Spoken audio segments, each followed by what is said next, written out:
If y'all have anything for Coach, raise your hand. Jason? But, but you know Carson Myers for a long time. What was it like to finally see him pitch in an Auburn uniform and then to have him go out and pitch the way he did? Yeah, I just man, he just the last few weeks he's earned this right, and he absolutely continued to pitch the way he's been pitching recently.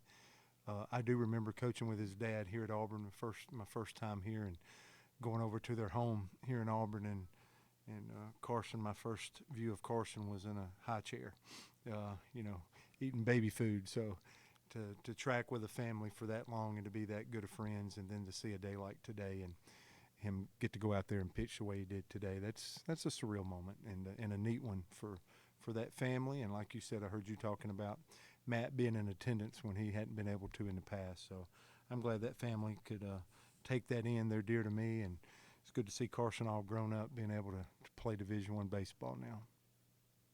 Just kind of, you mentioned the other day that Carson and Herbert Holtz both being kind of the Sunday options. Was that the plan to have them basically be just like, piggyback on each other to have them go the whole game, just the two of them? Is something maybe you want to do going forward if that was your plan going in?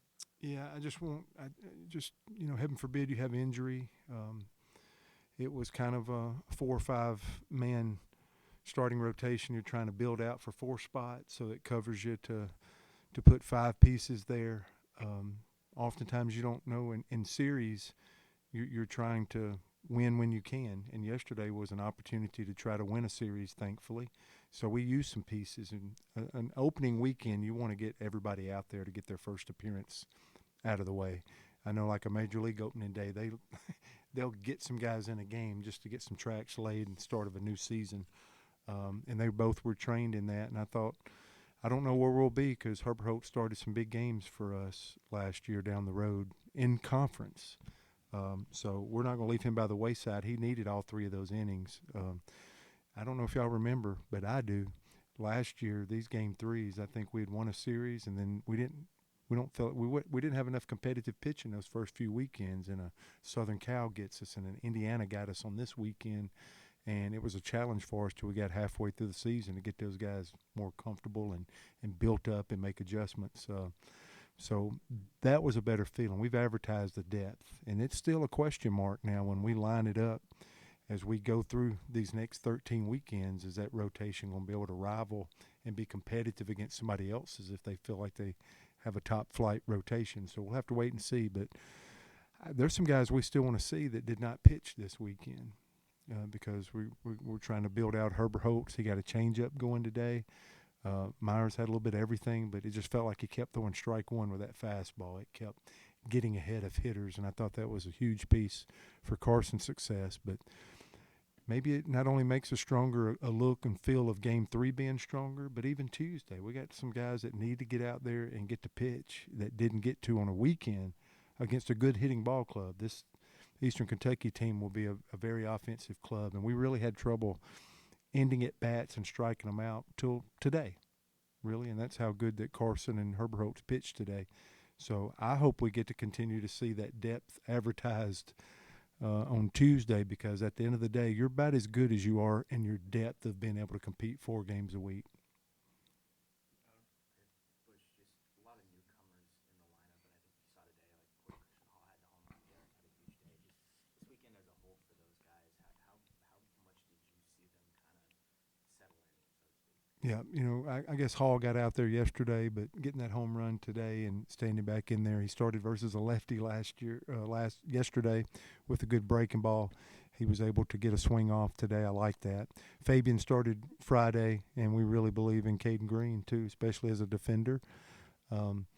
But I thought that was neat how Fabian come back today and had 3 hits. That bottom of the lineup today, it counted for some runs, and I think 7 of the 10 hits come out of that bottom 3. And that's what I want us to become.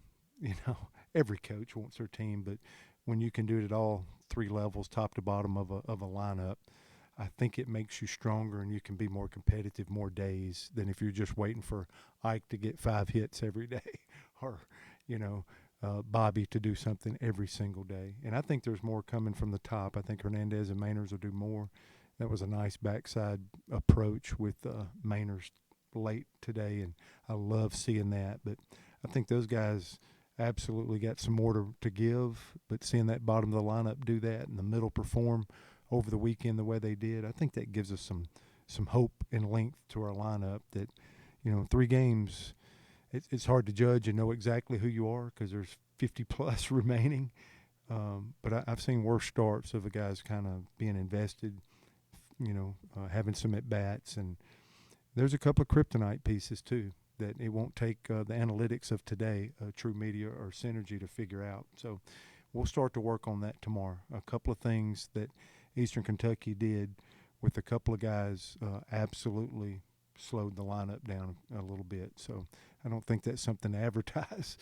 I think analytics will draw that out, and we better start working toward closing that gap down a little bit. But that's what we'll start working on tomorrow. So that's why it's good to get out and play real games, because now we have some concrete, definite things to work on. But a good first series.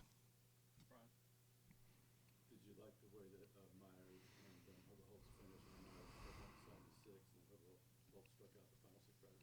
Yeah, and that 6 really had some meaning to it because that was a 20-minute inning on our half, and so striking out 3 batters in the 6 showed me probably more mental than anything else, where he had to sit there, and you could have been where like, man, that's a long sit. Go ahead and get somebody in the ball game. And sometimes a pitcher, he's got some starts, he has some experience, and I thought the 6 was very impressive to me because sometimes those long sits are hard to get back in the zone. So that was my favorite inning today, and that's why he was the player of the game for the whole team today, even though some other guys really contributed. Was going back out for that 6 after a 20-minute set and to finish off his outing was really, really, really positive. I think so, unless he, crashes a scooter or something. That's the plan right now.